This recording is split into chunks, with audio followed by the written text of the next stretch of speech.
ঘটনা, আমি কিছুক্ষণ আগে বাইকটা পার্কিং করে পাশে ওষুধের দোকানে আমি আসছিলাম।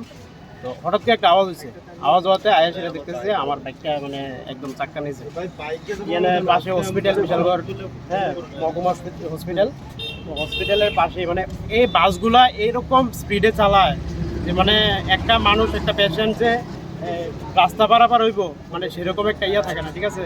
মানে আমার একটা করজোর নিবেদন থাকবো যে গাড়িটি যাতে অন্তপক্ষে বিশালগড়, হ্যাঁ ব্রিজ সমনির থেকে এই SDM অফিস পর্যন্ত আস্তে আস্তে যায়, সেরকম একটা ইয়া করার লাগে, ঠিক আছে। আর আজকে যদি আমার এই মানে বাইকটা জায়গার হইতে মানুষ থাকতো, বাইকটার পরে ওইদিকে দোকানপাটা ছিল, মানুষরা ছিল, ঠিক আছে। আজকে না হয় মানে কমে 10-15 জনের মানে এখানে একদম স্পট ডেড হইতো। মানে আপনার বাইকের উপরে কিভাবে উঠলো গাড়িটা? কিভাবে উঠছে আমি দোকানের মধ্যে, আমি তো আর করতে পারি না এটা কিভাবে উঠছে, ঠিক আছে না। আমি দোকান থেকে বাইরে সেটা আমি দেখতেছি এই অবস্থা। তো গাড়ি চালক রেখে আপনার আটক করতে